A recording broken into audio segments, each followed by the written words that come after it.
रात के 12 बजते ही मेरी भाभी रोने लगती और अपने पति यानी मेरे भाई को कमरे से बाहर निकालकर कुंडी लगा लेती थी।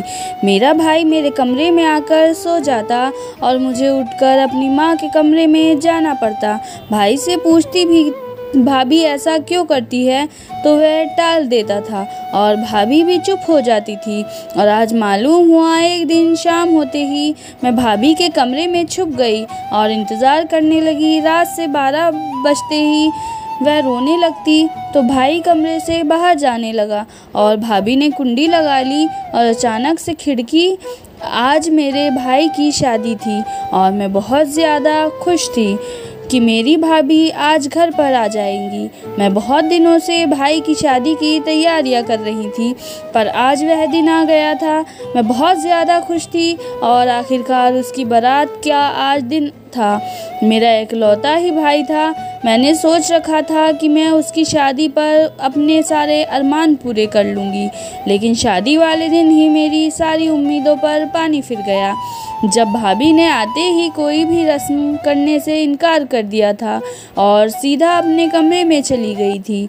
मैं और अम्मा एक दूसरे का मुंह देखते रह गए थे। हम मेहमानों के सामने बहुत शर्मिंदा हो गए थे। अम्मी मुझे और मेहमानों को समझाते हुए कहने लगी कि बच्ची थक गई होगी, रस्मों का क्या है, बाद में हो जाएगी। मेरा भाई भी यही कहता हुआ कमरे में चला गया था।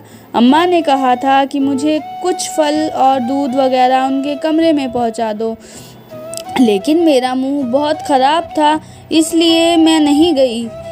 इसी हंगामे में रात के 12 बज गए थे। मेहमान धीरे धीरे घर चले गए थे। अब मैं और अम्मा ही अकेले घर पर बैठे थे। मैं भी अभी सोने के लिए अपने कमरे में चली गई थी। अभी मुझे अपने बिस्तर पर लेटे हुए 10 मिनट ही नहीं हुए थे। अचानक मुझे अपने कमरे पर दस्तक की आवाज़ आई। मैंने दरवाज़ा खोला, वहाँ पर मेरा भाई खड़ा था। मुझे कहने लगा कि मैं आज यहीं पर सो लूँगा, तुम अम्मा के कमरे में जाकर सो जाओ। मैंने उसे यूँ देखा जैसे कि उसका दिमाग ख़राब हो गया हो। अपनी शादी की पहली रात को अपनी दुल्हन को अकेला छोड़कर मेरे कमरे में सोने आ गया था। मैंने उसे पूछने की कोशिश की, क्यों तुम यहाँ पर सोने के लिए आए हो, मगर उसने मेरी किसी बात का जवाब नहीं दिया और मुझे कहने लगा कि मुझे नींद आ रही है, प्लीज़ कमरे से बाहर चली जाओ। मुझे अम्मा के कमरे में जाना पड़ा। अम्मा को मैंने सब जाकर बताया तो वह भी बहुत ज़्यादा परेशान हो गई थी। फिर कहने लगी कि ये हो सकता है कि इन दोनों में कोई लड़ाई हो गई हो। तुम फिक्र मत करो, सुबह उठते ही मैं ये मामला हल कर लूँगी। मामला हल करने की नौबत ही पेश नहीं आई थी, क्योंकि अगले दिन भाभी और भाई का रवैया बहुत ही दोस्ताना और अच्छा था। वह दोनों आपस में ऐसे बातें कर रहे थे जैसे कभी कुछ हुआ ही नहीं हो। ना ही कोई रात की नाराज़गी वाला मामला उनके चेहरे पर नज़र आया था। हम भी बहुत ज़्यादा खुश थे। मुझे और अम्मा को भाभी और भाई की तरफ से जो फ़िक्र थी वह भी ख़त्म हो गई थी। मैं अपने कमरे में सोने चली गई थी और भाई अपनी बीवी के कमरे में चले गए। रात के 12 बजे फिर से और भाई मेरे कमरे में आ गए और मुझे कहने लगे कि तुम अम्मा के कमरे में जाकर सो जाओ। आज फिर वह मेरे कमरे में आ गए। मुझे मामला कुछ ठीक सा नहीं लग रहा था। मैं अपने कमरे से निकलकर अम्मा के कमरे की तरफ जाने लगी तो भाई के कमरे के आगे से गुजरते हुए चौंक कर रह गई थी। कमरे से तो भाभी के रोने की आवाज़ आ रही थी। मैं परेशान हो गई, शायद आज भी भाभी और भाई में लड़ाई हो गई है और भाई नाराज़ होकर मेरे कमरे में आ गए हैं और भाभी रो रही हैं। मैंने उसी वक्त जाकर अम्मा को ये बताया तो अम्मा भी परेशान हो गई थी। फिर कहने लगी कि अब तो काफ़ी रात हो गई है, मैं अब सुबह ही इन दोनों को पास बैठकर बात करूंगी। सुबह नाश्ते की टेबल पर अम्मा ने जैसे ही भाई से बात करने की कोशिश की तो भाई चुप हो गए थे, क्योंकि कल की तरह आज भी भाई और भाभी कोई नाराज़गी वाला सीन नहीं था। वह दोनों आपस में बहुत ही अच्छे से बात कर रहे थे, जैसे कि शादीशुदा कपल करते हैं। यह सब क्या था, मुझे तो कुछ समझ ही नहीं आ रहा था। रात को तो इन दोनों का रवैया कुछ और होता है और सुबह उठते ही एकदम से बदल जाते हैं। शायद सुबह सुबह उनकी नाराज़गी ख़त्म हो गई। नाश्ते के बाद भाई और भाभी घूमने के लिए निकल गए थे। कुछ देर बाद मैंने अपना व्हाट्सएप चेक किया तो भाई और भाभी ने अपना तस्वीरें स्टेटस पर लगाई हुई थी। वह दोनों एक दूसरे के साथ बहुत खुश लग रहे थे, लेकिन जाने क्यों मेरे दिल में एक झटका सा लगा हुआ था कि भाई और भाभी में कुछ तो गड़बड़ ज़रूर है। मेरी भाभी एक मिडिल क्लास घराने से ताल्लुक़ रखती थी। भाभी से हमने कोई दहेज नहीं लिया था, बल्कि ये शादी तो भाई की पसंद से हुई थी और माँ को तो कोई एतराज़ भी नहीं था, इसलिए हमने बगैर कोई एतराज़ के उसकी शादी वहीं कर दी जहाँ उनकी मर्ज़ी थी। और अम्मा को तो भरोसा था कि मेरी बेटे की किसी अच्छी लड़की से ही शादी की है। और अब मैं सोच रही थी कि ना जाने शादी का क्या अंजाम होगा। शाम को मेरा भाई और भाभी वापस आए तो भाभी ने हाथों में बहुत सारी शॉपिंग के थैले थे। इसका मतलब ये था कि भाई ने उसे दिल खोल कर शॉपिंग कराई है। रात का खाना खाने के बाद वे अपने कमरे में चले गए और उस वक्त रात के 10 बज रहे थे। मुझे अपने कॉलेज का कुछ काम मुकम्मल करना था, इसलिए मैं टीवी लॉन्च में बैठकर अपने नोट्स बना रही थी कि रात को ठीक 12 बजते ही मैंने देखा कि भाभी ने मेरे भाई को कमरे से बाहर निकाल दिया है और दरवाजे की कुंडी लगा ली है। मेरे भाई ने मुझे शर्मिंदा होकर देखा और कहने लगा कि मैं तुम्हारे कमरे में सोने जा रहा हूँ, तुम्हें जब नींद आएगी तो तुम अम्मा के पास जाकर सो जाना। यानी आज शादी की तीसरी रात भी वह ड्रामा हुआ और वही तमाशा लगा हुआ था कि भाभी ने भाई को मेरे कमरे में सोने के लिए भेज दिया था और ख़ुद अकेले सो गई थी। लेकिन आखिर उसने ऐसा क्यों किया था? जब वह दोनों अपने कमरे में गए तो उन दोनों का मूड काफ़ी अच्छा था और फिर उनके कमरे से लड़ने की आवाज़ भी नहीं आई थी, जिसके बिना पर मैं समझती कि उनका आपस में कोई झगड़ा हुआ है। वह तो बिल्कुल खामोशी से कमरे से बाहर आ गए थे। इसमें क्या राज था, इसमें क्या बात की मैंने अम्मा के कमरे में जाना मुनासिब नहीं समझा था, क्योंकि मैं अम्मा के कमरे में जाकर फिर से सब कुछ बताती तो अम्मा परेशान हो जाती। मैंने रात बाहर गुजारी, लेकिन एक बात मैंने नोटिस की थी, मुझे भाभी के कमरे से हल्के हल्के रोने की आवाज़ आती थी। शायद भाई को कमरे से निकालने के बाद भाभी को पछतावा होता होगा, इसलिए वह रो रही होगी। फिर मैंने सुबह उठते ही देखा कि भाई भाभी के कमरे में चले गए हैं और वह दोनों नाश्ते के लिए अपने कमरे से बाहर निकले हैं और उन दोनों को देखकर लग नहीं रहा था कि एक दूसरे से कुछ नाराज़ हैं। वह हंसते मुस्कुराते हुए नाश्ते की टेबल पर आए थे। नाश्ते के बाद मैंने अपने भाई को कहा कि मेरे साथ आओ, मुझे तुमसे कुछ बात करनी है। मैंने साफ साफ पूछ लिया था कि तुमने ये 3 दिन से क्या तमाशा लगा रखा है? क्या तुम्हारी बीवी से किसी किस्म की कोई नाराज़गी चल रही है जो तुम्हें कमरे से बाहर निकाल देती है और तुम्हें मेरे कमरे में आना पड़ता है? मेरा भाई मेरी बात सुनकर घबरा गया था और बात को टालने के लिए कहने लगा, नहीं ऐसा तो कोई बात नहीं है, तुम गलत सोच रही हो। वह साफ मुकर गया और वह मुझे वजह बताने पर तैयार नहीं था। मैं गलत नहीं सोच रही थी, मुझे लग रहा था कि इन दोनों के बीच कुछ गलत चल रहा है, क्योंकि 1-2 दिनों की बात नहीं थी, अब तो यह रूटीन बन गया था। रोज़ाना रात के 12 बजते ही मेरा भाभी दरवाज़ा खोलकर बाहर भेज देती और दरवाजे की कुंडी लगा लेती थी और मेरा भाई मेरे कमरे में आकर मुझे बेदखल कर देता और मुझे अम्मा के कमरे में जाना होता या भाभी के कमरे से सारी रात रोने की आवाज़ आती रहती थी। भाई से पूछने की कोशिश की तो उन्होंने भी बताने से मना कर दिया। भाभी उनसे पूछा, आप ऐसा क्यों कर रही हो? अगर उसे यही सब कुछ करना है तो उससे शादी करने की क्या ज़रूरत थी? मैंने भाभी को बहुत ज़्यादा बातें सुनाई, लेकिन उसमें मेरी किसी बात पर जवाब ही नहीं दिया और चुप कर मेरी सारी बातें सुनती रही। मुझे उस पर और ज़्यादा गुस्सा आया। मैं भाभी से पूछ रही हूँ और यह मुझे जवाब ही नहीं दे रही है। दूसरी तरफ मेरे भाई का भी यही रवैया था। दोनों यह मिलकर कुछ बात छुपा रहे थे। रात को अलग अलग कमरे में सोते और सुबह उठते ही इनमें आपस में ऐसी बन जाती जैसे कोई देखकर कह ही नहीं सकता था कि मेरी भाभी और मेरे भाई को कमरे से बाहर निकाल भी सकती है। दोनों रोज़ सुबह घूमने निकल जाते थे और सारा दिन गुजार शाम को वापस आते थे।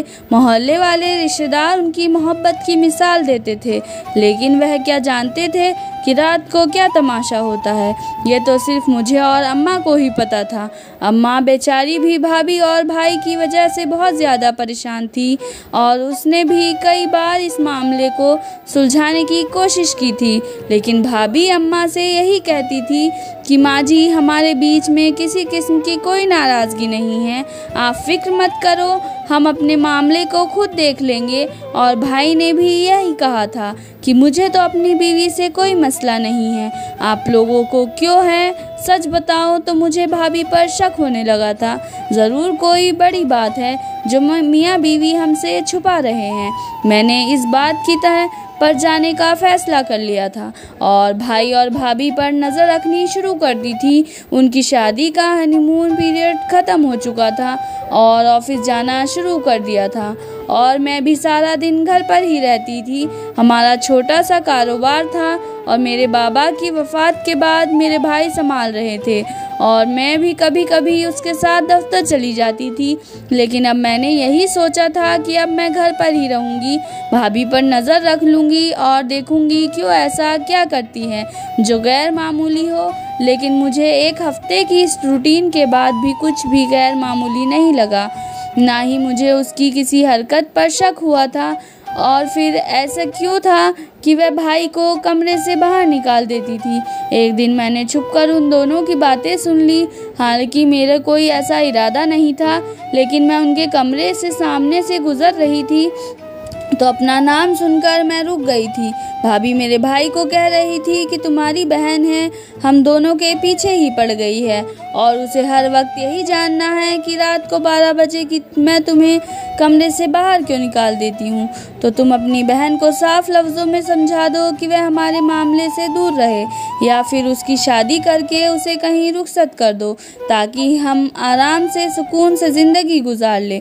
मुझे बात सुनकर बहुत ज़्यादा गुस्सा आया, लेकिन मुझे ऐसा लगा कि भाई मेरी हिमायत में कुछ बोलेंगे, लेकिन जब भाई की बात सुनकर मैं हक्का बक्का रह गई थी।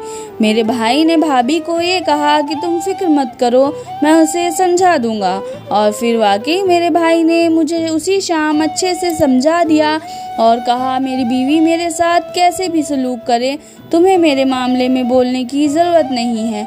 मैं भाई की बातें सुनकर रोने पड़ी थी और मैंने फ़ैसला कर लिया था कि अब मैं उनके मामले में नहीं बोलूँगी। मेरी यूनिवर्सिटी की क्लास शुरू हो गई थी और मैंने वहाँ पर जाना शुरू कर दिया था। भाई और भाभी का वही रोज़ का था, लेकिन मैंने भी अपने कमरे में को छोड़कर माँ के कमरे में ही शिफ्ट हो गई थी। दूसरे वाले पोर्शन में 3 कमरे थे, एक ड्राइंग रूम और किचन था, इसलिए नीचे तो मैं अम्मा के कमरे में ही सो सकती थी, वरना मुझे ऊपर जाकर सोना पड़ता। मुझे अकेले वहाँ पर डर लगता था, इसलिए मैं मजबूरी में अपना कमरा अपने भाई को देकर अब अम्मा के पास सो जाती थी। मुझे यह भी टेंशन होती थी कि भाभी सारी रात भाई को क्यों बाहर निकाल देती है, लेकिन खैर मैंने इस मामले को सोचना ही बंद कर दिया था। एक दिन ऐसा हुआ, यूनिवर्सिटी से आकर मैं बस में बैठी थी। मैंने सड़क पर अपनी भाभी को एक लड़के के साथ देखा। बस चलती हुई वरना मैं ध्यान से देखती थी भाभी के साथ कौन था। मैं घर पर पहुंची तो मेरे जाने के आधे घंटे बाद ही मेरी भाभी ने घर पर आ गई थी। मैंने उनसे पूछा कि भाभी तुम कहाँ पर गई थी। कहने लगी कि मैं अपनी माँ से मिलने अपनी माँ के घर गई थी, अभी गाड़ी से मेरा भाई भी मुझे छोड़ कर गया है। पहले मैंने सोचा कि शायद वह भाभी का भाई होगा, लेकिन जब मैंने उनको देखा तो वह सड़क पर पैदल चल रही थी और उनके पास गाड़ी नहीं थी। मैं कुछ गलत तो नहीं थी और मैं कुछ गलत सोचने भी नहीं चाह रही थी, लेकिन मेरे दिल में गलत हालात खुद ही आ रहे थे। 4 दिन के बाद मैंने फिर से भाभी को उसी लड़के के साथ देखा। अब तो मुझे पक्का यकीन हो गया था कि ज़रूर मेरी भाभी का अफेयर चल रहा है। इसमें मेरे भाई से लालच में शादी की होगी, क्योंकि भाभी ने भाई को दिल से कबूल नहीं किया है। मेरे भाई को यह रोज़ कमरे से बाहर निकाल देती थी। मेरे भाई तो दिल से मोहब्बत करता था, इसलिए उसकी हर बात मान लेता था और जैसा वह कहती थी वैसा ही करता था। मैंने इन दोनों की तस्वीर ली ताकि सबूत के तौर पर अपने भाई को दिखा सकूं, लेकिन एक तस्वीर के बिना पर साबित नहीं कर सकती थी कि मुझे और सबूत भी ढूंढने थे ताकि मैं भाभी का पर्दाफाश कर सकूं। मैंने सोचना शुरू किया और आखिरकार एक प्लान मेरे दिमाग में आ गया। मैंने यूँ किया कि मैंने भाई और भाभी के कमरे में आने से पहले 10 मिनट पहले ही मैं उनके कमरे में जाकर छुप गई थी। मैं देखना चाहती थी कि उनके बीच में ऐसा क्या चल रहा है, ये आपस में क्या बातें करते हैं और भाई को कमरे से निकालने के बाद भाभी कमरे में क्या करती है। इस कमरे में एक खिड़की भी थी और मुझे तो यही लगता था कि शायद अपने बॉयफ्रेंड को ही बुला लेती है, इसलिए खिड़की खुली रखी है। मुझे अपने बेवकूफ़ भाई पर गुस्सा आया। वह जानबूझते हुए इस लड़की से पागल बन रहे हैं जिसमें इसका कोई इंटरेस्ट नहीं है, बल्कि वे लड़कों के साथ मिला है। इस समय मैं छुपने आई तो साथ में अपना मोबाइल भी लेकर आ गई थी ताकि मैं सबूत के तौर पर वीडियो रिकॉर्ड कर सकूं। 10 बजे मेरे भाभी और भाई कमरे में आए और वे रोज़ के मुताबिक बातें करने लगे। उनकी बातों में ऐसा कुछ भी नहीं था जिससे कि मुझे अंदाज़ा होता कि एक दूसरे से नाराज़ हैं। 2 घंटे तक एक दूसरे से बातें करते रहे और मैं बोर होती रही। मैं तो बस यह चाहती थी कि जो भी करना है जल्दी करना। ठीक रात के 12 बजे और घड़ी पर मेरी नज़रें पड़ गई। मेरी भाभी उठ गई और भाई को कहने लगी कि 12 बज चुके हैं, अब तुम्हें जाना होगा।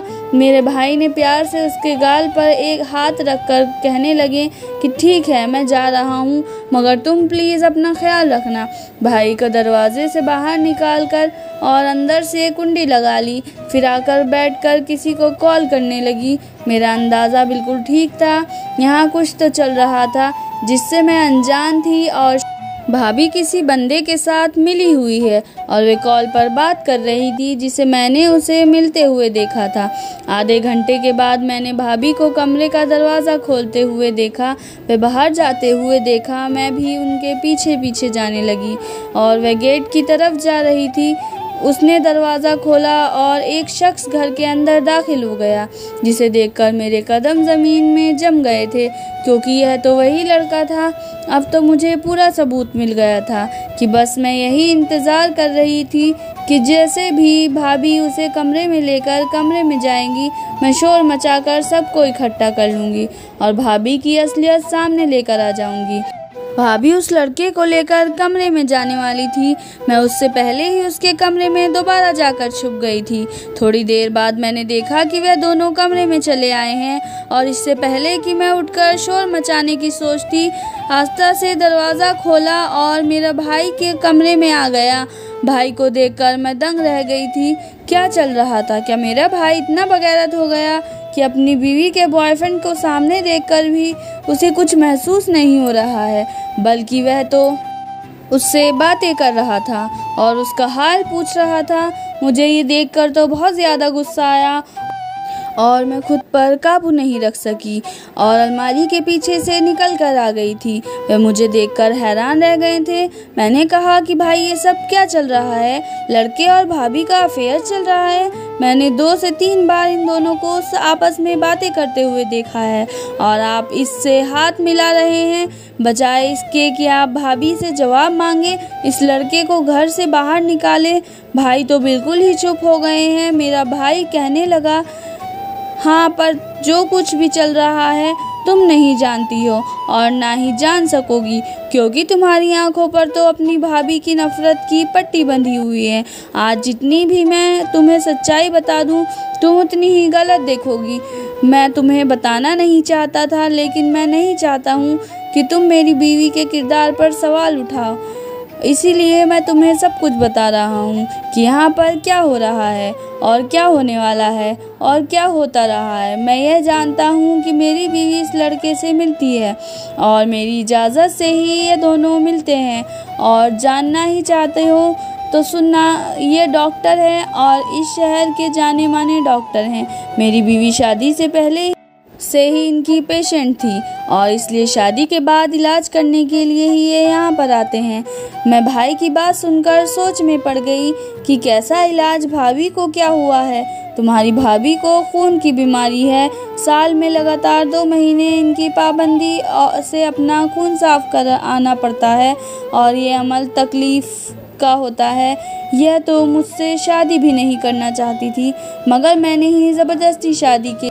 मैं नहीं चाहता था कि तुम्हें और अम्मा को इस बात की बीमारी का पता चल जाए, इसलिए मैंने ये ड्रामा करने का सोचा। जैसे ही मैं कमरे से निकलकर तुम्हारे कमरे में जाता और तुम अम्मा के कमरे में चली जाती थी, तो ठीक आधे घंटे बाद हम डॉक्टर को बुला लेते थे। मैं दोबारा बेगम के कमरे में चला जाता था ताकि उसके साथ रहकर उसका हौसला बढ़ा सकूं। खून साफ करने का अमल बहुत ही तकलीफ देता है, इसलिए तुम्हारी भाभी पूरी रात रोती रहती है। मैं शर्मिंदा हो गई, भाभी तो बीमार है और मैं इतना आगे चल गई थी कि उसके किरदार पर शक कर रही थी और उस पर शक करने लगी। मैंने अपनी भाभी से माफ़ी मांगी तो उन्होंने मुझे माफ़ कर दिया। मेरा भाई मुझे कहने लगा कि जैसे ही 2 महीने तक उसका खून साफ़ हो जाएगा तो ये काफ़ी अरसे तक ठीक हो जाएगी और इसी दौरान हम भाभी का इलाज जाकर कहीं बड़े दूसरे डॉक्टर से करा लेंगे। कुछ अरसे के बाद भाभी के साथ भाई बाहर चले गए और मुझे दफ्तर संभालने के लिए दे गए और भाभी का इलाज कराने लगे थे और बस मैं यही दुआ कर रही थी कि मेरी भाभी जल्दी से ठीक हो जाए और अच्छे से ज़िंदगी गुजार सके। धन्यवाद।